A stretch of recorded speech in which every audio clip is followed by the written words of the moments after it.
mbokk yeeg ci ñoo ngi leen di nuyu dañuy bég saa su ne rek vraiment di ànd ak yéen ci seen émission Tam Tam. Alors j'espère que ni yéen ñëpp vous avez passé un très bon week-end. Alors c'est vrai que le temps change un peu ici à Dakar dafa xaw a féex comme on dit waaye nag nañuy penser aussi à bien protéger les enfants. Alors c'est vrai que grippe beeg rhume beeg yooyu bëri na mais je pense que am nañu ay astuces yu nga xamante ne bi c'est bien de chez nous te suñ ko defee xëy na dana war a mën a gën a baax waaye nag dañuy xalaat tuuti nos amis téléspectateurs yi nekk au niveau de l'étranger ñi nekk New York il paraît qu'il y fait très froid ñi nekk en Europe et cetera en tout cas vous souhaite beaucoup de courage mbokk yi fa la ñuy jaaree nag di ñaanal ñëpp jàmm ak salaam ñu ne jàmm ci la lépp xaj jàmm jooju yàlla nañu ko bokk ñun waa Sénégal ñu yaatal ko ci waa Afrique yaatal ko ci àddina bi yëpp bu ñu jógee ci loolu mbokk yi ñu ñaan nag wér ak wérle waaye nag àddina dafa fekk na saa su ne dafa am ñu nga xamante ne bi dañuy nekk ci ay tolof tolof moo tax dañuy ñaanalante ñun ñëpp ñu ne ñi nekk ci tolof tolof yàlla na yàlla saafara lépp ci kattanam parce que moom moo ko mën ñe caabi féete ginnaaw yàlla na leen yàlla jàppale ba pare nag vraiment ngeen am beaucoup de courage rawatina waa camp pénal mbokk yi dañuy kontaan saa su ne nag suñu feggoo ak ki nga xamante ne bi mooy madame Guèye Maymouna Sy parce que nag toogaayam dafay am solo ñu ne am réew kat li nga xamante ne bi mooy caada dafa cay am solo lool te nag may ci loolu lay yëngatu bu baax a baax may day ñëw ak ñun ci lu nga xamante ne bi yàgg na ak ñun nag Afrique muy ay statut ak li nga xamante ne bi mooy ay masque donc loolu dinañ ci ñëw bu baax a baax waaye dinañu yaatal waxtaan bi ak invité ñu ñëw ak yéen nag mbokk yi ci coup de cœur dinañu xool fan la ñu jëm ak ñun wàllu tàggat yaram mbokk yi xam ngeen ne saa su ne dañ ciy ànd ak suñu xarit Moustapha Sadio daal mu indil ñu actualité bi ñu xuus ci bu baax a baax mbokk yi saa su ne dañuy am ay invité dañuy kontaan nag wax dëgg yàlla di recevoir suñu xarit Idrissa Diallo mi nga xamante ne bi commissaire d'Expo la ñu xam ko bu baax a baax ci wàllu culture waaye nag dañuy kontaan bu baax di recevoir le journaliste sportif Lamine Mandian Diédhiou nekk fële ci quotidien Le Témoin mbokk yi ma dem régie dellu siwaat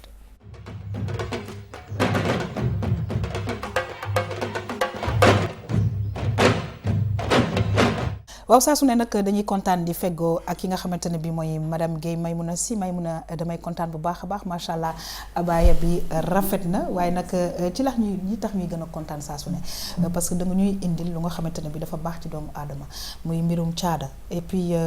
daal li nga xamante ne bi dañ ko baaxee woon muy ay statut ak ay masque nga fas yéene ci ñëw ak ñun ñu yaatal waxtaan bi bu baax a baax ak suñu invité maa ngi lay nuyu c'est un grand plaisir à chaque fois di feggoo ak yow. maa ngi lay fay yaxam le plaisir est partagé may nuyu téléspectateurs yi ànd ak ñun saa su ne ci biir Tam Tam rawatina altine yi ñuy waxtaanee lépp loo xam ne dafa laale ci wàllu art et culture di nuyu suñu invité nuyu Sadio bi nga xamante ne moom laay feggoo ci plateau bi altine bu nekk ni nga ko waxee nag tey dañu dem doxantu ba village artisanal ngir fàttaliku lenn ci loo xamante ne suñu mbaax la woon peut-être xëy na ñu ko doon utiliser pour ay rite ak ay initiation wante tey mu dem ba duggaat ci biir kër yi nekk fa am fa yeneen fonction muy ay objet de décoration yoo xam ne dinañ koy utiliser wante baax itam pour ñi nga xamante ne ñooy xale yi ñu xam ne lii nii ci seen baax la bokk ci culture bi la bokk am na lu mu doon signifier tey te démb laa bëgg wax sax tey jii am na leneen loo xamante ne moom lañ ko jox mu nekk symbolique am. Très bien alors may damay gis ne que wàllu woowu waa le sud du pays waa Casamance daal bëri na fa macha allah signification yi bëri nañ waaye nag nga demoon ci dëkk boo xamante ne bi daf may neex Sénégal oriental nga xamante ne bi yaa ngi fa defoon reportage bu rafet ak vraiment bidiki yeeg ñeneen ñi nga xamante ne bi jot nañ leen woon cité fii et c'était tout simplement magnifique. waaw loolu nag mooy Sénégal loolu mooy diversité culturelle peut-être ma fàttali rek yaa ngi koy wax sama xel di ci dem semaine bi ñu génn sax am na benn atelier bu mag bu ñu organisé woon fii ca maison de la culture Douta Seck pour wane li nga xamante ne mooy identification expression ak ni ñu koy waxatee sax tout ce qui est représentatif des 14 régions du Sénégal maanaam li nga xam ne mooy seen mbaax loolu yëpp nag ñu boole ko tuddee ko diversité culturelle bu Sénégal xam naa du yàgg dara dina ñëw ci liggéey boobu nga xamante ne ñu ngi ko doon def ngir xamale ko ak askan wi di nuyu bédiki ak basare yi comme ni nga ko waxee fële ca diwaanu Kédougou. Très bien ñoo ngi lay gërëm di la sant bu baax a baax waaye nag di kontaan vraiment ci teewaayam saa su ne ci studio bi suñu xarit Moustapha Sadio moom itamit di teskatu xibaar xam-xamam màcc bu baax a baax ci wàllu tàggat yaram Moustapha ñoo ngi lay nuyu saa su ne dañuy kontaan bu baax a baax di feggoog yow parce que nag comme xam nga sama maas gi moom sport sport moom defe naa ne def tuuti sport nii lañ ci am donc nga ñuy indil à chaque fois l'actualité fii ci émission Tam Tam c'est un plaisir de te recevoir. Plaisir bi toujours c'est partagé yaa xam mbégte la chaque fois di fi teew altine bu nekk te bàyyil di ŋàññi sa bopp say morom feeñul daal na ko feeñul daal lu wóor moom bañ a tudd loo ñuy jox ci âge daal waaye amoo loo war a ñee xale yi jigéen je pense que da ngay def sport secrètement bañ ko wax rek gaay en tout cas bon pour lundi bii nag altine bii nag kii lañ leen indil basket dañoo dem ba ville de Dakar muy équipe boo xamante ne commencé nañ ko ràññee bu baax ci mbirum national 1 jigéen ñi tamit góorgóorlu nañu ba seen xale yu góor yi accédé nañu première division moo tax ñu intéressé wu ci ñoom dinañu dem tamit ci mbirum football waxtaane CAN U20 CAN xale yi junior yi bu tàmbalee barki démb ca Niger sunu équipe nationale Sénégal nag jëlee na fa ndam pour première sortie am contre Mali ñu terminer peut-être tamit ak nouvelle boo xamante ne xaw na naxari mooy gis nañu disons waaw yàqu avion Salah Emiliano Salah muy footballeur boobu noonu dañ ko transféré woon après malheureusement accident d'avion la am ñu ngi découvrir carcasse bi démb ci guddi donc dinañ ci waxtaan également. Très bien Moustapha da nga daan def basket. Non mosuma ko pourtant nag da nga yore carrière yu ko daan def. yàgg na sama yaay yàgg na ma naan bàyyil football bi ngay topp nii sa yeel yu gudd yeeg non. demal defi basket en tout cas dañuy kontaan nag mbokk yi saa su ne di feggoo ak ki nga xamante ni moom mooy Idrissa Diallo ku ne li nga xamante ni moom mooy art na nga koy xam parce que nag mi ngi ci milieu bi macha allah di ci def liggéey bu rafet Idrissa ñoo ngi lay nuyu bu baax a baax di nuyu aussi waa village des arts suñu xarit ya fa ne daal vraiment ñoom itam dafa def liggéey bu rafet ñoo ngi lay nuyu di la dalal jàmm c'est un plaisir. maa ngi lay fay yaa xam di nuyu madame Guèye Maymouna ak Moustapha ak Diédhiou ñu ma bokkal plateau bi ak mbokku téléspectateur ak téléspectatrice su 2S RTS2 yëpp parce que RTS2 tamit li muy liggéey ci aada tamit ak cosaan ci dëkk bi tam lu am solo je pense que loolu moom c'est le lieu de le dire parce que tamit moom lay wax souvent même service public de manière générale suñuy wax fii aar wax dëgg am na liggéey bu am solo boo xam ne ñu ko ciy def très bien te Maymouna nag di ci góorgóorlu bu baax a baax mbokk yi dañuy kontaan nag di recevoir moom itamit di taskatu xibaar maa ngi koy wax sànq Lamine Mandiang Diédhiou di journaliste sportif ci quotidien Le Témoin ñoo ngi lay nuyu dañuy kontaan yow itamit di le recevoir bu baax a baax fi nga xamante ne moom mooy RTS2 ba ca kanamee ñu fas yéene waxtaane tàggat yaram effectivement le plaisir est partagé mbégte la ñëw toog fii nii ci plateau bi bokk ak sama grand bi Idrissa ak Moustapha Sadio madame Guèye ak yow mi nga xam ne télé rek laa doon gis tey ñu ñëw bokk plateau bi c'est un plaisir ñëw toog fii nii te lu ci kanam raw li bët dinañ toog waxtaanee fi lu ci jëm ci tàggat yaram ci ak lu Sadio wax fii nii mooy football basket ak peut-être lu mujj li nga xam ne peut-être drame lañ ko mën a jàppee ak Salah mi nga xam ne peut-être am na benn corps bu ñu gis mais amaguñ ci confirmation. très bien en tout cas dañu lay gërëm di la sant bu baax j'espère que nag aussi ñi nga xamante ne mooy journaliste sportif yi ñoom tam dinañu def tuuti sport en tout cas mbokk yi dañuy ñëw ak yéen ci art et culture ànd ci ak madame Guèye Maymouna Sy maa ngi koy wax sànq dafay ñëw ak ñun tey ci mbirum ay statue ak ay masque ñu xool mbokk yi dellu si waat.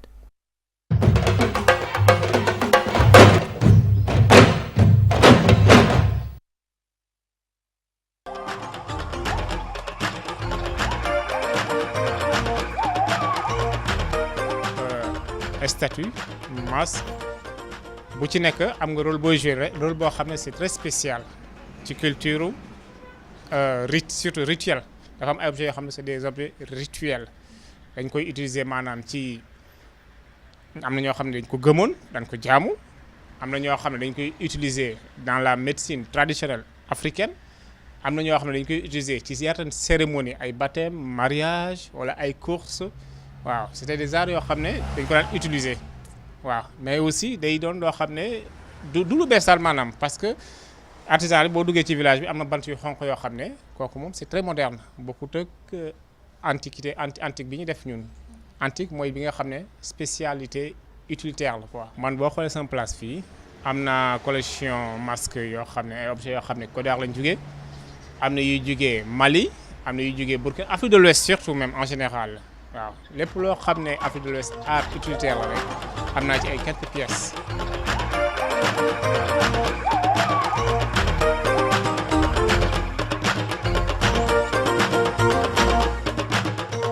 kii par exemple boo mosaan dem chez les Baoulé dans la région des Arcans ci Baoulé yi dañ ko daan utiliser pour divinatoire ak aussi médecine traditionnelle boo mosaan dem boo xoolee fii nii jinax mooy loger ci biir ci kaw fii dañ koy couvrir ak suuf ci biir pax bi jinax mooy dëkk mais deuxième étage bi suuf lañ koy couvrir boo mosaan dikk na ci consulteur bi day fëgg nii quoi ça da koy tëj nii jinax baa ngi ci biir bu fëggee nii jinax bi day génn au premier étage def ay pas bu doxee ci kaw ay quelques secondes après bu ubbee jinax bi day daw duggaat ci këram léegi à travers pax yooyu pas yi mu def ci kaw suuf si mu deviner la wax la bu dee da ngaa feebar yan xob ñoo lay faj wala nan sangat wala ban sacrifice bu dee aussi boo bëggee mu lire la sa futur deviner la léeg-léeg lu arrivé ëllëg wala noo mën a jaar pour li ngay bëgg wala li ngay toppatoo quoi. Kii c'est une poupée mochi Burkina kii ça servait à la médecine traditionnelle bu njëkk bu couple yi musu naan mën a am doom kii lañ daan jël dugg ci bois sacré consulter génie yi ñu seet situer kan moo malade bu dee ko góor kii la wala bu dee ko jigéen kii la et bu ñu détecté maladie bi ku ko yor ñu wax ki feebar ne ko yow kii nga da nga koy yor gàddu ko pendant jinne yi ñooy wax c'est-à-dire génie yi ñooy wax le nombre le délai bi nit ko war a porté mais balaa mu koy porté def sacrifice soit mu rey ganaar wala mu rey bëy wala mu def saraxu soow def benn sarax daal maanaam dalalee ko rab yi jinne yi nga xam ne ñoo ko gis en général bu ko mosaa def bu paree nag bu nekkee tuuti ay quelques jours quelques mois après la femme prend grossesse et ça passe. waaw Maïmouna nag comme ni ñu ko xamee l'Afrique dañu am suñu ay réalité waaye c'est vrai que nag masque yi à un moment donné am na lu ñu doon jëriñ waaye nag léegi affaire daal àddina daal mi ngi dox. en tout cas daal mu nekk suñu patrimoine bu nga xamante ne bi macha allah am nañ ko fii peut-être au Sénégal mais tamit partout en Afrique je pense que ay échange dafay faral di am. waaw yaa xam ni nga ko waxee noonu la li ci ëpp solo rek mooy ñu dem xooli li nga xamante ne mooy objet yi nekk foofu ci corniche bi. ci village artisanal ñu remercier au passage. Artisan kii antiquaire bi nga xamante ne moom la ñu defandoo reportage bi mais boo xoolee yaa xam li ngay njëkk seetlu mooy ne ñoom ñi nga xam ne ñoo fa nekk di jaay dañuy def effort ba nga xam ne objet yi nga xam ne moom la ñuy jaay dañuy fexe ba xam histoire am. parce que foofu objet bu nekk day am histoire am dëkk bu mu jugee ak dëkk bi fa mu jugee lan lañ ko doon doyee ak li ñu ko doon utiliser. donc gis nañ ci biir reportage bi ne li ci bëri ay objet utilitaire la bu ñu ne utilitaire nag mooy yoo xam ne dañ ko daan jëfandikoo. mun na nekk lu ñuy jëfandikoo ci biir kër gi. mun na nekk loo xam ne tamit dañ koy jëfandikoo waa par exemple ci ay séance yoo xamante ne pour faj la. wala lu ci mel ni ay rituel wala initiation bu ñu waxee loolu nag leket moom xam nga ne moom du ci ñàkk moom saa su nekk moom dinañ koy utiliser ci loolu lu bëri mais yeneen yi dinañ ko utiliser par exemple pour les séances de consultation divinatoire comme ni ñu koy defee fii Sénégal ñun am nañ suñu xoy yi ñoom tamit seen dëkk yi foofu am nañ yu mel noonu yoo xamante ne dañ koy utiliser bu ci ne ak par exemple matériel bi nga xam ne moom dañu koy jëfandikoo boo xoolee pour ce qui est des consultations divinatoires par exemple nañu fi benn boîte boo xamante ne boîte Baoulé la Baoulé nag bu ñu ko waxee xel yi day dem ci Côte d'Ivoire Abidjan nee na muy boîte boo xamante ne dañ ko ci daan dugal dañ ci daan ut lu mel ni jinax souris nee na bu ñu ko ci dugalee ñu def ci tamit suuf léegi en fonction de nombre de pas yi nga xamante ne jinax bi moom lay def bàyyi ko ci suuf si ki nga xam ne moom mooy seet bu ubbee xool après moom ci lay mën a def lecture am apprécier mu xam lan la parce que tamit xam-xam tamit buñ ko tënk rek ci benn côté parce que buñ ne xam-xam rek xam-xam dafa yaatu waaw wante nag xëy na ak xam-xamam boo xamante ne moom mooy jëriñ dans tous les cas daal am na donc loolu lenn la ci li nga xam ne gis nañ ko ñu ñëw tamit ci li nga xam ne mooy poupée africaine yi keroog ñu ngi ciy waxtaan ci label les poupées africaines également bu ñu ko waxee dans la région ouest africaine lu ci mel ni Mali Côte d'Ivoire Bénin surtout Cameroun bokk na ci dëkk yoo xamante ne yam foofu dañ ko gëm bu baax a baax les poupées yaa ce qu'on appelle les poupées Ashanti Ashanti benn xeet la boo xamante ne dafa nekk foofu ca Cameroun am na tamit yeneen poupées yoo xam ne poupée mouchi lañ leen di wax loolu ci seen i gëm-gëm ba tey comme ni nga ko waxee sànq ñoom dañuy jaakaaroon ne loolu boo ko jëlee am lu mu àndal loo xam ne sarax la wala sacrifice boo def jigéen boo xam ne dafa taxaw munta am doom yàlla mën na leen dimbali bu àndee ak borom këram yàlla may leen bant mais li ciy jiitu mooy ne ñoom dañu dem ba déterminer sax feebar bi ci kan la nekkee ndax ku góor ki la wala ku jigéen ki la. Très bien. Voilà donc bu ko defee nag après ñu mën a xam nan lañ ciy def ba liñ ciy séntu ñu mën ko cee am. Alors dinañ dellu si dans quelques instants Moustapha. Alors c'est vrai que il faut que ñu xam ne que ñun ay africains lañ. ba pare nous avons une histoire. et histoire boobu je pense que kenn mënu ci tëb. li nga xamante ne mooy ay masques ak ay statues. daf si bokk ñu fàttali ni juste que religion moo xaw a reculer loo croyance yooyu noonu moo xaw a reculer loo parce que ñun par exemple ñun mi dëkk Casamance xam nañ ni ba léegi nit ñi dañu am na côté yoo xamante ne nit ñi dañu gëm masque yi dafa doon loo xamante ne ba léegi c'est ancré que ce soit dans les villages Bayotte côté Niassia yooyu noonu je sais tout cela parce que damay am naa copain yoo xamante ne ba léegi c'est des animistes donc nous l'islam wala christianisme changé wul lépp changé wul ñëpp fépp donc croyance yooyu noonu masques yi ba léegi c'est des choses yoo xamante les gens ils y croient encore muy loo xamante ne culturellement je pense que c'est bon nit yi di ko conserver. Absolument. Même bu doon religion dafa am doole c'est vrai ci dëkk baax na nit ñi fàttali ko ni ki fii lañ jógee di dem ci lii nii donc masques yi ak yooyu noonu c'est des choses yoo xamante ne ça va continuer à nous rappeler point de départ ba ñu nekkee woon avant que expansion religieuse di dugg Sénégal. Très bien alors Idrissa sunu musée bi nga xamante ne bii wax dëgg yàlla xëy na ñun demaguñu fa waaye nag may waaxu na fa ak caméraam ba won ñu rafetaay baak yaatuwaay baak yooyu donc je pense que musée bi tamit pare na aussi pour accueillir justement ces masques tout simplement yi nga xamante ne bi aussi dañu am seen histoire et par pays parce que dañu ne musée des civilisations noires. Absolument parce que fi may tàmbali sax mooy Moustapha def na benn introduction bu am solo déjà en parlant de la religion par rapport ak masques yi je pense que boo xoolee masques yi ci yeneen dëkk yi nga xam ne ci lañ koy gën a wax peut-être ñun ñoo leen gën a ëpp ay en termes de population ay jullit donc soo xoolee parce que Sénégal boo xoolee par exemple ay masque doo fi gis génn masque boo xam ne fii da nga naan kii Sénégalais la en fait le travail le plus difficile moom la may mën a doon def en fait masque yi il faut ñu arriver di ko authentifier c'est-à-dire xam masque bi ban at la déjà parce que loolu moo li ci gën a jafe xam fan la jóge ak lan la doon jëriñ je pense que li ci ëpp solo foofu la affaire bi nag donc qui fait que c'est vrai que ñi am na fi mais en même temps après dafa am ñoo xam ne aussi dañuy reproduire masque yi c'est-à-dire masque bi bii la mais ñoom comme dañuy bëgg a xaalis donc dañuy dem vieillir ko defaraat ko kiiwaat ko boo ñëwee xam nga ñu pondre toute une histoire masque bi fekk du affaire bi authentique du authentique parce que tey mais nag loolu ça peut se vérifier authenticité oui non ça peut se vérifier mais bon est-ce que fii ñun am nañu expert pour loolu bon anyway on y va mais pour revenir un peu ci sa question bi on musée bi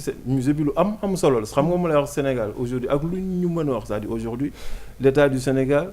à travers le ministère de la Culture en tout cas am na lu bare loo xam ne nekk na fa pour que art mën a développer. Tout à fait. Vraiment lu ne ma nga fa loo xam ne en termes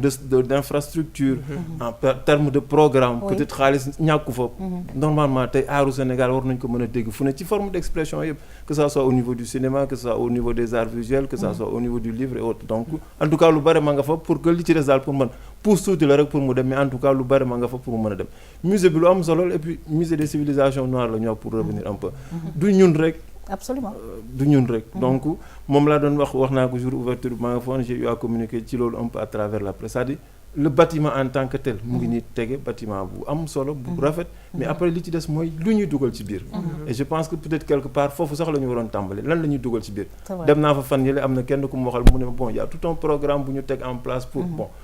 moi j'attends de voir encore mais pour man li ci ëpp solo mooy bâtiment ba ma nga fa mais en fait li tax nit ñi di fa dem c'est pas le bâtiment mooy le contenu lan lañ dugal alors contenu bi je pense que peut-être que y a peut-être actuellement des milliers yu fa nekk mais il reste encore peut-être 20 000 ou je sais pas à faire alors mu nekk tamit Lamine pas en avant bu nga xamante ne ni ngi koy def ci wàll woowu mais pour revenir justement ci li ñu may indil statut yi masque yi je pense que pour nga xam fi nga jëm foog nga tamit xam sa histoire bu baax a baax pour mën a ubbeeku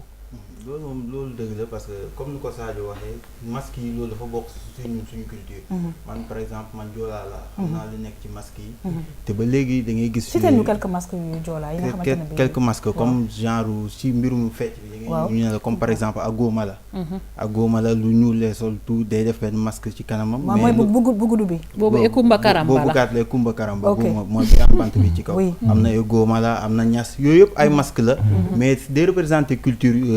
Joola te à chaque fois suy génn am na tëgg bu muy àndal am na woy bu muy àndal te loolu am na ay sacrifice yu muy àndal non sacrifice comme genre peut-être bu dee ay kankurang la ak yooyu mais comme bu dee yooyu noonu xamee ma ko sacrifice xale booy Dakar laa mun ne te loolu noonu daa bokk ci li nga xam ne loolu moom may delloo Casamance ci lu ci ëpp à chaque fois suñ koy organiser fii Dakar man fu ma munti ne damay dem fekkee ko parce que daf may wan nii man fii laa jógee fii nga bokk ak lu ma munti nekk lu ma juddu Dakar mais daf may delloo Casamance te loolu lu baax la il faut ñu bàyyi si xel dans affaire masque yooyu noonu dañ naan peut-être am nañu nga dañ koy jàppee animisme mais man je ne pense pas musulman la mais loolu noonu dafa bokk ci culture loolu suñu passé la mun ñu koo génnee li nga xam ne c'est comme si sa deret la bokk nga bëgg koo génnee sa deret loolu dafay jafe donc dafay baax ñu koy conserver te li ñu wax noonu ci mbirum musée des civilisations noires boobu noonu war nañ ko fa mën a dugal yooyu noonu xamal ko comme par exemple bu dee xale joolaa bi nga ne fii la juddoo ñu ñëw ne la agóoma la lii la nii la pas nga ñëw ba ci ñëwee ba jour bi ñu koy fecc nga ñëw taxaw ne papa lii lan la wala diw lii lan la suñ ko fa defee noonu rek première éducation fu nga koy jël première leçon bi fu nga koy jàllale su ñëwee toog su gisee ak góoma la su gisee kumpo message bi dafay jàll te boobaa da ngay maîtriser sa culture absolument te message dina war a mën a gën a jàll sax avec Maïmouna nga xamante ne bi mi ngi fësal wàllu culture parce que on a aussi des enfants Joola mais voir des enfants africains yoo nga xamante ne bi ñoo ngi seetaan la télévision et la télévision aussi c'est pour ça c'est pour ça et ma xam naa je vais terminer avec 2 points le premier c'est par rapport au musée des civilisations noires ñu ngi ko doon wax sànq peut-être li ma bëgg a ajouter rek mooy que ne au-delà des fonctions sociales yi nga xamante ne masque yooyu am nañ ko pour man ce qui est intéressant dans ça et dans la sauvegarde de ces statues et masques mooy que ne day wane ne Afrique ñu ngi woon dans la civilisation comment boo xoolee masques yi di nga gis ne lii dañ ko liggéey maanaam tout le travail artisanal qu'il y a autour de ces objets le maniement nga xool tamit le côté esthétique ni nga ko defaree traits yi ak design yi ñu ci def yooyu yëpp day wane ne ñu ngi woon ci biir civilisation am na lu ñu xam loo xamante ne déposé nañ ko fenn te ku ñëw di nga gis ne lii def nañ ko et puis richesse su ñun sunu sous-sol richesse su sunu nature waaw je pense loolu yëpp daf ciy fës daf ciy feeñ sax bu baax a baax comme ni nga ko waxee parce que le plus souvent boo xoolee tu retrouves yi nga xam ne moo ñu war par exemple notre environnement le soleil tu peux retrouver la lune nga gis yenn couleurs yi suñu couleur terre bi nga xamante ne mooy représenter Afrique loolu lépp c'est des éléments yoo xamante ne day wane ne l'homme africain l'homme noir a toujours été dans la civilisation et que am na fu mu ko bind am na fu mu bàyyi empreinte am te ku ñëw di nga ko gis deuxième point bi rek mooy peut-être jéem a répondre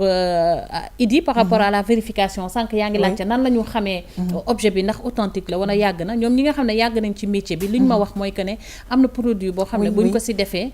après dañu xaar un moment bu ko defee dinañ xam ndax objet bii nii yàgg na wala yàggul ndax am na plus de 100 ans ou pas ndax dañ ko defaraat ou non et nee na bu ñu demee ba définir loolu objet bi plus muy gën a yàgg plus valeur marchande am di gën a important donc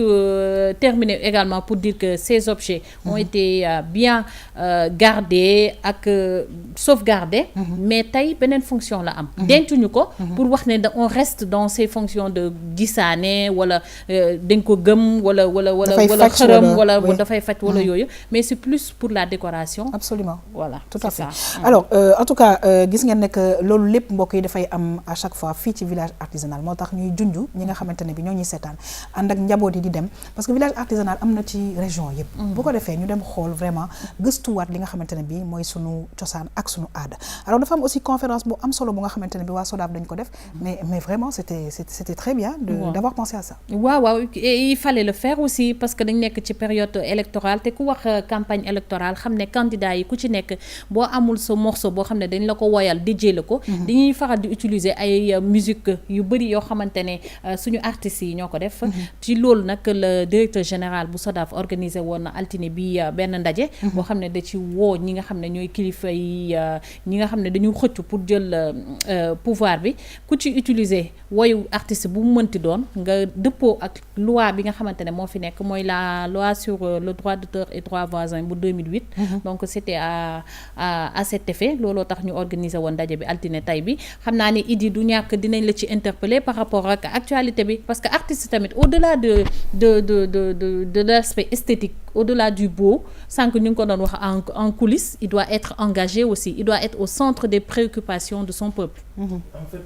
loolu ci art la bokk c'est-à-dire au-delà du beau souvent man damay wax ne artiste bi atelier am pour man laboratoire la tey boo xoolee tey laboratoire pharmaceutique yi ay milliards lañ ci investir pour gars yi def ay recherches. que ce soit au niveau de l'armement aussi. donc artiste bi pour man laboratoire am. vous en avez beaucoup au village des arts. oui au village Yana c'est-à-dire laboratoire bi yow yaa koy financer sa bopp malheureusement contrairement aux autres.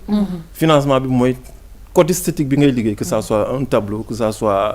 benn photo que ça soit une sculpture. loolu ngay jaay moom moo la may xaalis peut-être pour nga connaître ses recherches. mais nag au-delà de ça. de ce beau là bi nga xam ne fine art moom la ñu wax. léegi nag mu des yow artiste bi par rapport ak sa société yow lan nga ciy indi. aujourd'hui comme Maïmouna disait tout à l'heure on va vers des élections et c'est bien c'est heureux que SODAV di def seen séminaire boobu pour sensibiliser acteurs politiques yi nga xam ne ñu ngi ci nekk da ngay utiliser son wu jàmbur boo ko utiliser am na loo xam ne am na ay droits la par rapport à l'artiste. donc ça c'est je pense que c'est bien de le faire. mais pour delluwaat ci Maïmouna artiste bi au-delà de loolu yëpp. yow dañ nekk ci benn période électorale donc je veux dire que ci sa société nga nekk au Sénégal. donc du ay dañuy dajaloo def benn conférence pour naan halte à la violence ak yooyu. déedéet artiste bi moom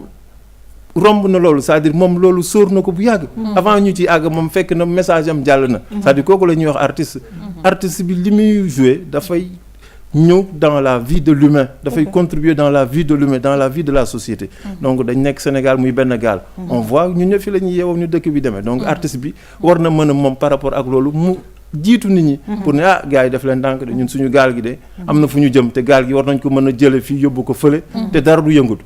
géej gi du déborder comme disait Souleymane Faye. et je pense que loolu tamit réflexion artistique la war a nekk. mais du loo xam ne nit ñi dañuy toog dajaloo naan halte à la violence ak yooyu. façon art boobu kenn waxatu ko art léegi. day nekk un projet boo xam ne moom ngay defar. réfléchir que mûrement daal di koy indi teg ko ci sur la table. mooy comme li ñuy wax nii. alors comment se porte le village des arts? le village se porte très bien donc il y a les artistes qui sont là-bas. chacun a son atelier chacun travaille je pense que il y a une galerie qui est là-bas. où dafa amoon ay réflexions. et je pense que peut-être sous peu de temps nit ñi defe naa dana war a pare. mais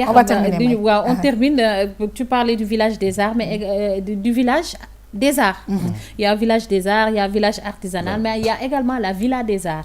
Idrissa d'ailleurs moom moo coordonné woon sax expo boo xam ne amoon na ci mois de décembre bi dans le cadre du parcours à la villa des arts foofu tamit également vous préparez des choses hein. waaw effectivement donc c'était une expo de photos pour delluwaat ci li may wax nii rek. D'accord. Une expo de photos sur les villes. c'est-à-dire aujourd'hui voilà. ñun nan la ñuy gisee suñu ville c'est-à-dire foofu la ñuy delluwaat toujours ci artiste bi c'est-à-dire dafay nekk ci kanam par rapport ak fii ñu toll ñun c'est-à-dire aujourd'hui on est là au Sénégal nga génn ci mbedd mi trottoir amatul tali sax léegi gars yi def nañ ko ay restaurant ci kaw tali bi yi def nañ ko ay table donc je veux dire loolu artiste bi foofu la war a ñëw di wax ak nit ñi et tout ça boo ko xoolee day wax dans la vie collective ñun en commun lu ñu bokk ku ci nekk dafa am rôle boo war a jouer ku ci nekk dafa am noo war a taxawee est-ce que mbedd mi nga xam ne ñoo ko bokk parce que nag loolu daf ñuy delloo ci li ñuy wax mbeddum buur donc ñun buur mooy kon mais buur mooy ñëpp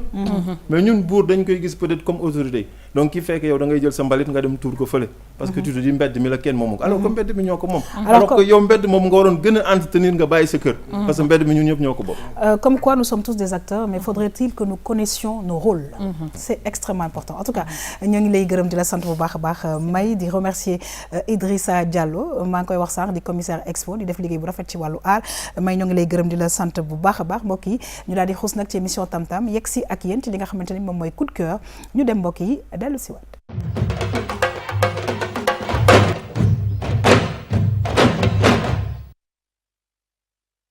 we fell, darling, just dive right in, follow my lead. Well, I found a girl, beautiful and sweet. Well, I never knew you were the someone waiting for me, 'cause we were just. waaw couleur yi dégg ngi nii gisoo bleu bi moom boo ko defee surtout baag sa weeyu rafet yi di nga am dara de je t'assure. Orange bi c'est un orange boo xam ne il est un peu vif il te faut 2 couches waaye pour mu génn bu baax. vous avez le vert bi tamit dina rafet torop gisoo yow couleur yi fi nekk yëpp dina la jàpp torop. léegi question bi ma bëgg ko poser est-ce qu'on peut mettre une couleur unie mais su fekkee da nga bëgg mu rafet nga boole des couleurs flashy est-ce que du ëpp. ci kii bi ci tendance été bi il faut oser. léegi Fatou lu tax ngay def base bi ci web bi. day tax vernis bi gën a tenir te déjà des fois boo defee vernis noonu sans nga def base vernis bi day pour nga génnee ko ak dissolvant day difficile parce que day des ci web bi léegi da ngay jiital base bi nga xam ne boo koy génnee mu gën a yomb da ngay lii rek mu gaaw a génn. léegi genre vernis combien de temps ça dure. genre vernis ça dépend bu fekkee li ngay def tâche ménagère dafa bëri du yàgg sa loxo d'ici quelques jours mu deñ mais bu fekkee doo def dara li ngay tremper sa loxo ci ndox bëriwul mën na def ak yow une semaine et demie waaw mën na def ak yow une semaine et demie. En général da ngeen di wax ne il existe des vernis permanents. am na vernis permanent yoo xam ne da nga koy dugal ci lampe UV bi boobu mën na dem ba 3 semaines mën nga ko garder ba 3 semaines en même temps day pousser da lay dimbale sa wey di pousser en même temps. Fighting against all odds, I know we'll be alright this time. Darling, just hold my hand, be my girl, I'll be your man. I see my future in your eyes, baby. I'm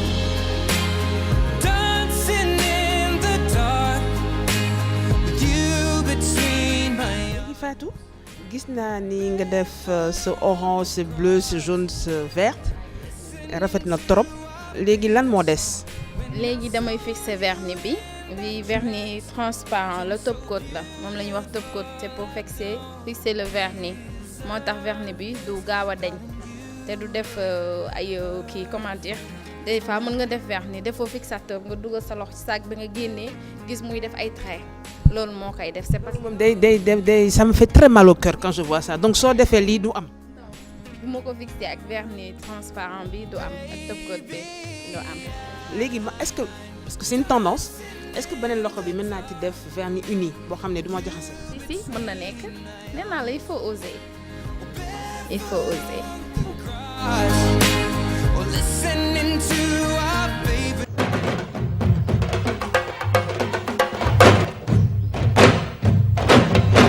waaw dañuy kontaan nag parce que May en fait si tu veux au début dañu daan émaillé nii rek mais je pense que affaire bi nekk na art tamit bu nga xamante ne bii y a une créativité qu'on sent dans tout ce qu'on fait maintenant. waaw mais c'est de l'art sax comme ni nga ko waxee loolu moo am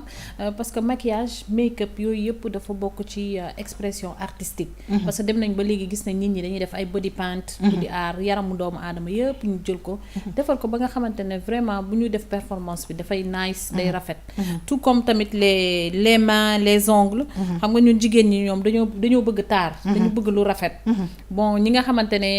opté wuñu fuddan bi tey def ongle yi nii def pose ongle def émail itam ñoom tam dañuy fashion ba pare dañuy topp évolution bi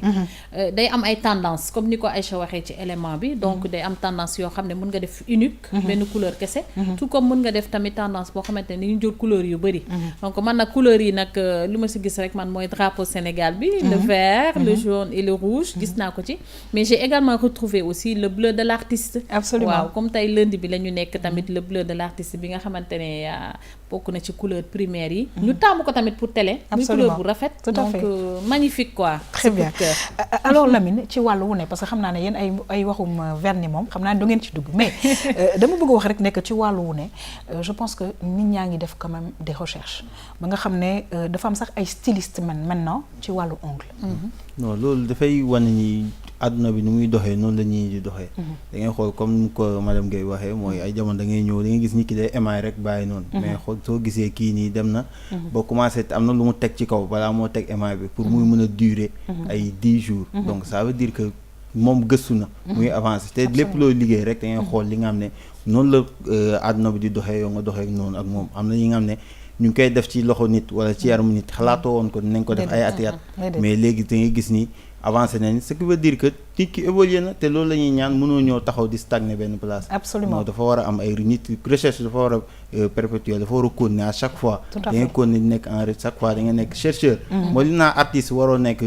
xaw ma lu bëri ci mbirum art mais xam naa ne artiste wala toog rek di toog nii bëgg a toog ni bañ a créer foog ngay créer à chaque fois parce que soo créé wul rek dañ la fiy bàyyi dem xool dem jël ji. Alors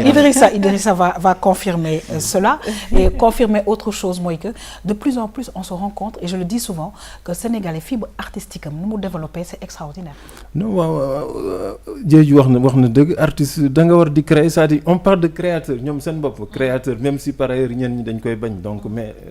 da ngay gëstu. soo gëstu doo indi dara. parce que artiste mooy kii par rapport ak sa jamono sax nga indi dara. kooku mooy vrai créateur bi lan nga indi c'est-à-dire aujourd'hui ñuy wax artiste man artiste la en tant qu'artiste lan laa indi.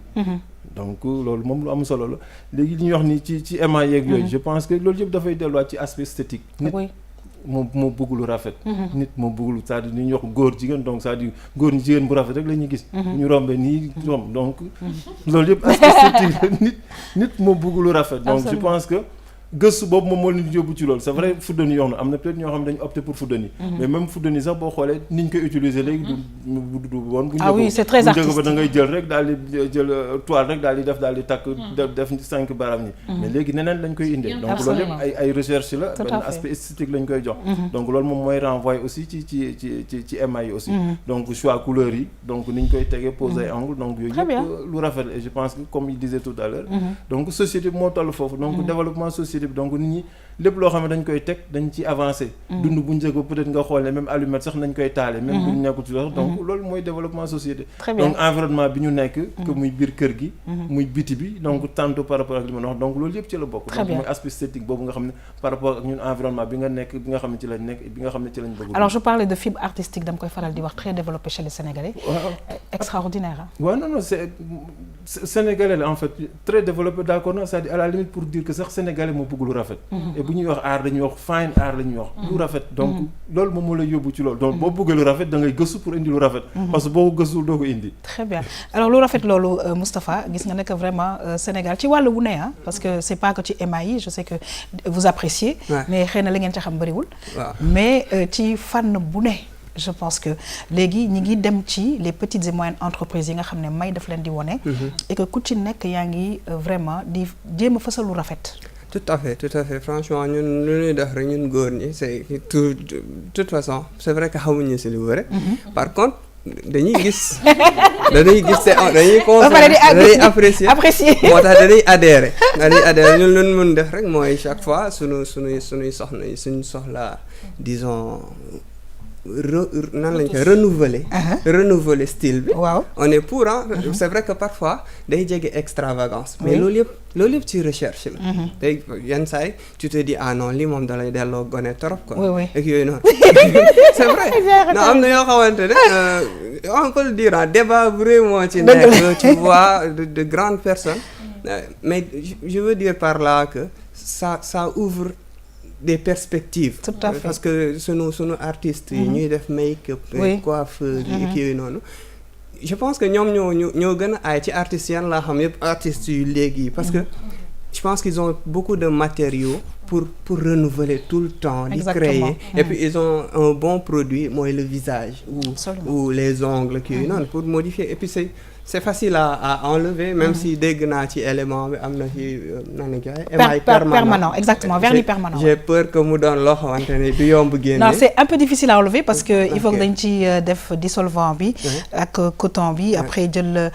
papier alu def ko ci bàyyi ko à un moment donné pour mun ko après dindi ko c'est tout un processus mais ça dure plus longtemps. et ça confirme que xawuma lu bëri ci mbir moomu noonu mais daal j'apprécie énormément lan laay gis na créativité sunu artistes yi coiffeuses yeeg yooyu noonu c'est devenu une marque déposée au Sénégal. Label 221 tout simplement que vous pourrez suivre sur la RTS2 émission Tam Tam tous les samedis avec Madame Guèye Maïmouna Sy alors dañuy yegg si nag mbokk yi ci li nga xamante ne bi moom mooy tàggat yaram ak suñu xarit Moustapha Sadio ñu dem régie mbokk yi dellu si waat.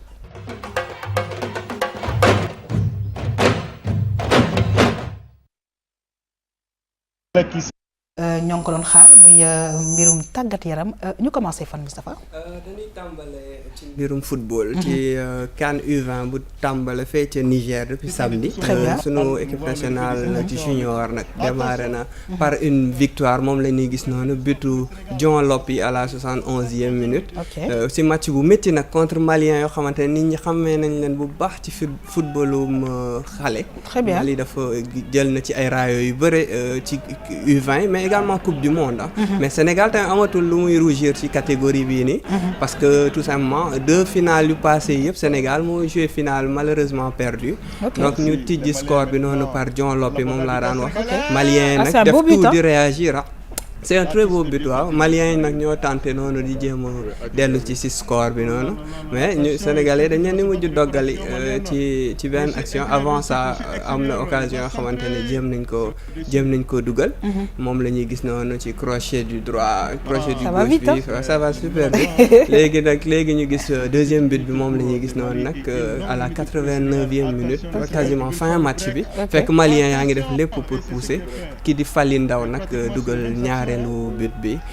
ñu gagné match sans doute match bu gën a métti ci sunu poule la ñu jógee gagné noonu xam naa dañ ciy jéem a interpeller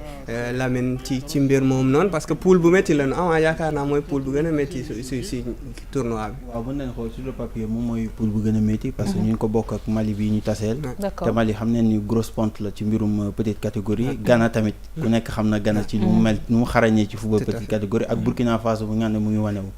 ci match bu démb bi gis neen équipe Sénégal bi début bi métti woon na trop pour ñu mën a dérouler seen football seen coach bi expliqué na ko nee na moom dafa bëggoon bàyyi malien ñu ñëw ci ñoom mu utiliser ñaari excentré mi gaaw mooy joueur de côté mi muy Ibrahima Dramé ak Amadou Sagna donc peut-être stratégie bi payewul ses fruits après ci la def changement yi donc victoire bi sax mën nañ ne coach mu gagnant Youssoufa Daaw la parce que premier but bi paasu Fally Ndaw la te Fally Ndaw deuxième mi-temps la dugg deuxième but bi moom Fally Ndaw moom moo ko dugal donc ce qui veut dire que coach bi am na li nga xam ne maîtriser na ko groupe bi ba ñi nga xam ne ñu ngi ci terrain bi ñi nekk ci banc bi mën nañ leen suppléer ba ñoo andi def différence bi comme démb na ko Fally Ndaw defee démb suñu xoolee tamit dañuy gis ni ki Maliens yi dañu dominer quasiment première heure de jeu bi yëpp sénégalais yi résister am na ñuy wax ni ki vu qualité équipe bu Youssoupha Da bu yóbbu également ay joueurs yu mel ni Amadou Diagne Ndiaye buy jouer Metz peut-être que Sénégal war na mën a produire beneen façon jeu que bu attentiste bu mu wone démb effectivement ci point boobu noonu am na ñu bëri ñi nga xam ne loolu noonu lañ ko doon waxee parce que soo amee ay joueurs yi nga xam ne am na ñi nga xam ne ñu ngi jouer déjà Ligue 1 sénégalaise nga am benn Amadou Diagne Ndiaye bi nga xam ne moom moo jëloon meilleur buteur championnat jël meilleur joueur daaw dem expatrié wu Metz mu ñëw après ñu teg ko ci banc bi nga andi ñeneen donc xaaroon neen ñu confisquer ñu jël jeu bi moom ko mais peut-être stratégie bu démb bi gis na ni Maliens yi sur le plan athlétique ak sur le plan physique gisoon nañ ñoom ñu gënoon pare peut-être parce que soo xoolee ay ñu ci bëri ay ponkal la ñu woon soo xoolee un jeune comme le Diallo bu joué premier mi-temps bi presque feeñul parce que défi physique bi la attanu loon peut-être loolu la Youssoupha Dabo comprendre woon moo tax mu bàyyi joueur mi stratégie bu mu def nii peut-être ci match bi loolu la laaj ci prochain match yi peut-être na ko changer confisquer un peu plus le ballon bu dee équipe bee tamit dafa ñëw taxaw di ko xaar te moom war nañu équipe am daan na jouer parce que ci éliminatoire yi seetaan nañ leen match mi à chaque fois dañuy jouer di def ay attaques placées et tout et peut-être ci match suñu prochain match ñu nag Ghana la peut-être Ghana xam nañ ko tamit tradition équipe bi nga xam ne day jouer peut-être tamit mun nañ am même stratégie bi mais je ne pense pas que benn stratégie figée boobu noonu la am mooy bu ñu jouer démb je pense que dina ko varier en fonction adversaire alors ñu gis nag ne que vraiment les U20 ils sont quand même à encourager et que bon on espère ñu yegg aussi finale comme les 2 dernières années dañuy xuus ci li nga xamante ne bi mbokk yi moom mooy tàggat yaram bi toujours ak suñu xarit Moustapha Sadio ñu yegg si fan ci basket bi waaw mais juste avant dañuy joxe rendez-vous ni ki Sénégalais dañuy jouer seen deuxième match contre Ghana 18h30 mercredi. Très bien. Donc ñu xuus après léegi ma yóbbu leen ci basket bi nag ak non juste avant dañuy waxtaan championnat bi désolé ak classement bi ak également les résultats yu amoon ci week-end bi ni ñu gis ni Casa Sport moo daan Linguère ñaari bal ci dara ñaari tali muy continuer remonté wu invité woon nañ sax ci sport de entraîneur ñaari tali di Pape Thiaw ancien international ñaari tali enchaîné donc 3e victoire consécutive am daan Sonacos bu Diourbel. Ndiambour ak Tëngéej ndam demul ndam dikkul. Génération Foot tamit mu ngi entamé remonté am gagné na 2-0 AS Douane. Jaraaf match nul ak Dakar Sacré-Cœur. AS Pikine enchaîné mu ngi noonu AS Pikine moo jiitu ci classement bi ak 25 points. Génération Foot topp ci tolloog point ak Tëngéej FC. Casa Sport nekk 5e Jaraaf nekk 7e ci bas du classement Mbour Petite Côte ba léegi moo ngi ci bas du classement ak Sonacos 13e ak 14e place. Très bien alors dañuy continuer waaw. basket bi wax nga dëgg yaa xam basket bi nag dañ leen di yóbbu fii ci ville de Dakar. fii ci piscine olympique la ñuy entraîné wu ville de Dakar nag muy équipe boo xamante ne ràññee nañ ko bu baax ci surtout ci jigéen ñi. parce que daaw gagné na benn trophée sur 3. daaw géej ratissé woon nañu quasiment 3 trophées sur 4. moo tax ñu intéressé wu ci équipe boo xamante ne góorgóorlu na ba équipe masculine am également rejoindre élite du Sénégal. ñu xool élément bi. Basketball féminin depuis quelques saisons. L'équipe, l'ASC Ville de Dakar, est aujourd'hui avec Duc et Saint-Louis Basket Club, l'une des places fortes du National 1. Malgré un sacré lifting opéré cette saison, les ambitions restent intactes. Cette année, par rapport à l'année dernière, il y a eu beaucoup de changements parce qu'on a eu quand même à rajeunir l'effectif de l'équipe féminine. Donc il y a eu des départs, mais aussi il y a eu des recrues. Donc on a essayé de voir de recruter intelligemment avec des joueuses talentueuses mais jeunes. Donc ce qu'on a pu faire et que je pense que cette année aussi, nous comptons jouer les grands rôles. Donc les objectifs restent les mêmes, c'est de pouvoir gagner le championnat et être parmi les meilleures équipes du Sénégal. Nous avons un effectif que nous avons souhaité avoir. C'est vrai que Mariam Diop elle est partie en Espagne au dernier moment, ce qui va fausser un peu nos prévisions, mais on va faire avec ce que nous avons, parce que nous avons de bonnes joueuses, de bonnes joueuses. C'est comme ça. C'est des parties, Fatoumba, Fama Dioum, Diarry Diouf n'est plus là, et ainsi de suite, mais il y a d'autres qui sont arrivés, Mami Diagne, Kouna, Waka, Mbaye Semben, donc Ndedjidjou. C'est un perpétuel mouvement dans chaque club, les gens bougent, mais on va chercher le bon équilibre qui va être difficile parce que ça prend du temps. Après avoir assis les bases de performance avec l'équipe féminine, Ville de Dakar a réussi cette saison l'exploit de faire monter l'équipe masculine grâce à Ali Ngoné, champion d'Afrique 97 avec les Lions. C'est un projet que les dirigeants avaient mis en place pour 3 ans pour faire monter l'équipe en première division. Les dirigeants ont mis tous les moyens pour qu'on accède en première division. Surtout cette année, ils ont misé sur la montée. Notre ambition, c'est de se maintenir en première division. Il y a de grandes équipes, mais on va jouer à fond pour gagner les équipes de seconde zone. C'est l'occasion de féliciter le coach Ali Ngoné, quand même qui est ancien international. Je pense qu'il a apporté son expérience, donc avec l'aide du directeur technique Moustapha Gueye. Ils ont eu en 3 ans amené l'équipe en première division. Malgré sa jeunesse, l'équipe dirigeante décline année après année une maturité sur le plan du management, comme en atteste la présence de Mohamed Ngom, qui naît du club. Ville de Dakar, quand même, c'est un club qui a affiché ses ambitions. Donc moi, je suis là depuis 4 ans et j'avoue que les dirigeants font tout quand même pour mettre tout le monde à l'aise. C'est ce que je dis souvent aux joueuses, que vous avez la chance d'avoir des dirigeants qui ne vous refusent rien. Moi, je suis à l'Ordre de Malte, donc on m'appelle dès qu'ils ont besoin de moi. Et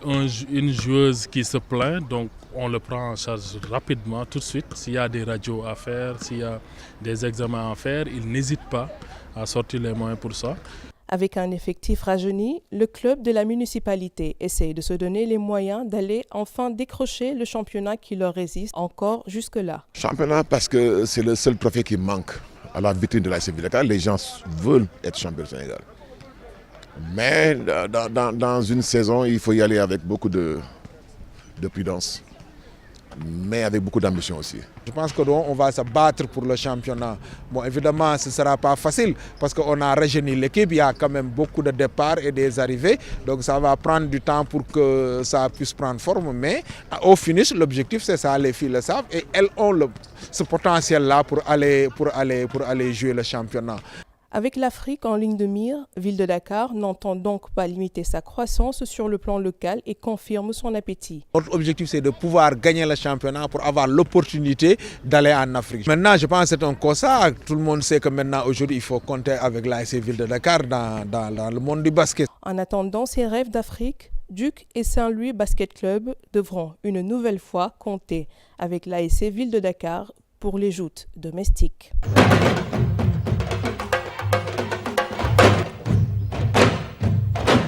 Alors, il faut vraiment compter actuellement avec l'ASC Ville de Dakar. Alors, moi, je disais aussi que c'est bien, il faut être ambitieux, voilà, par rapport à ñi nga xamantene bi moy équipe yi et tout, mais ça demande aussi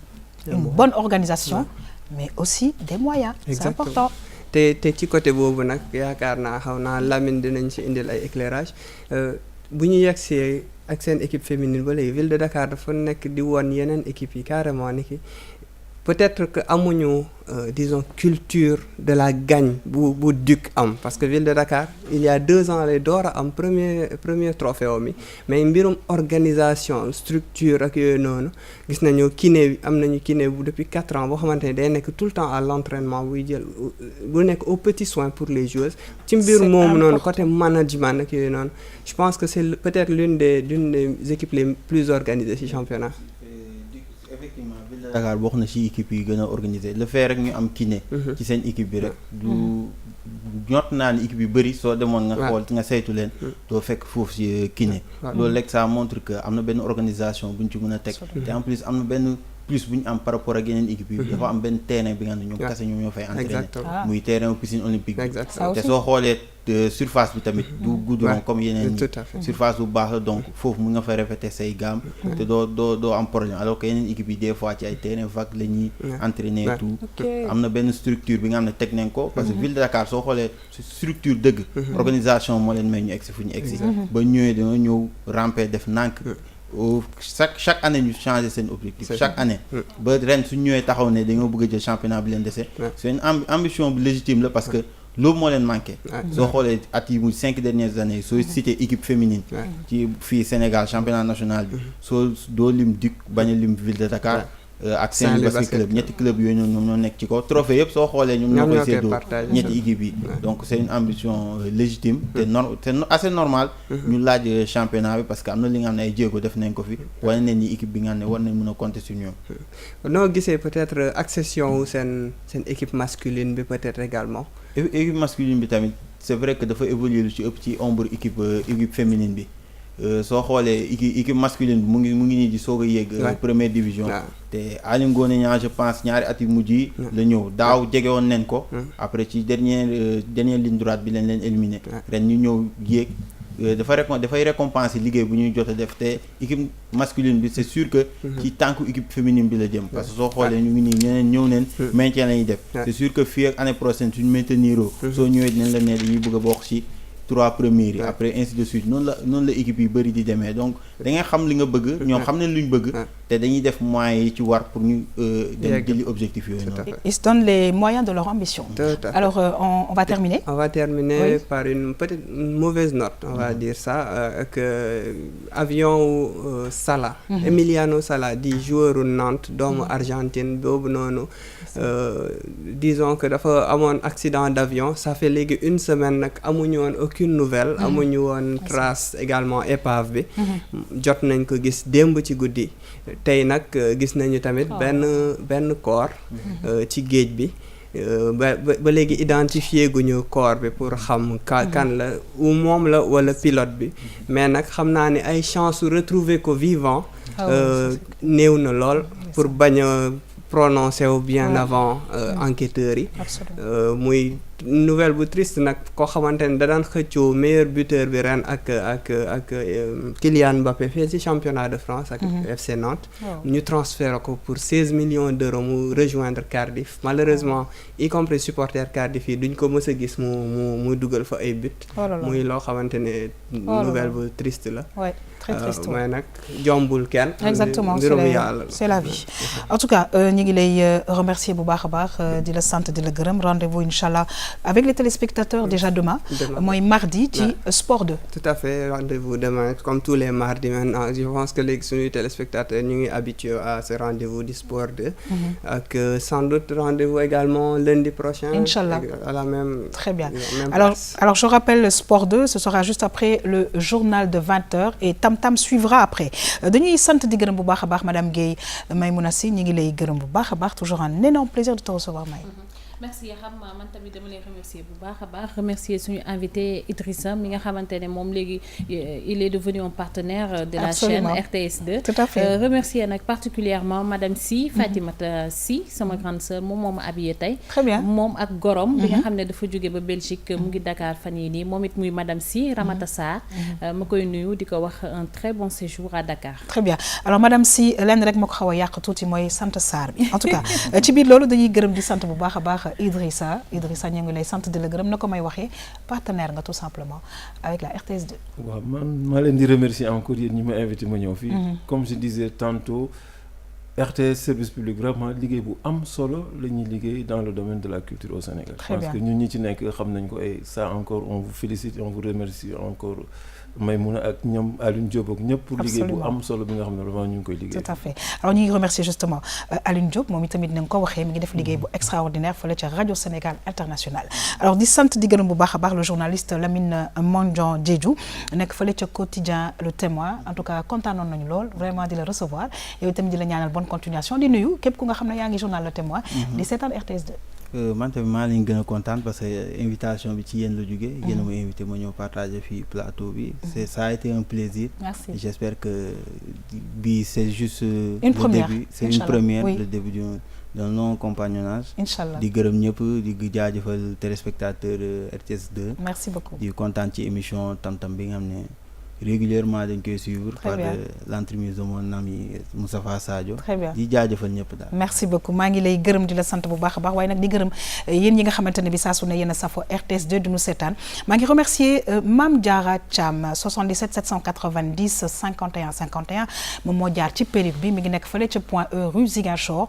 mbokk yi di remercier nag vraiment équipe technique yi nga xamante ne bi saa su ne dañuy ànd ak ñun di liggéey di leen jox rendez-vous incha allah suba pour beneen émission Tam Tam bonne suite des programmes sur la RTS2 au revoir.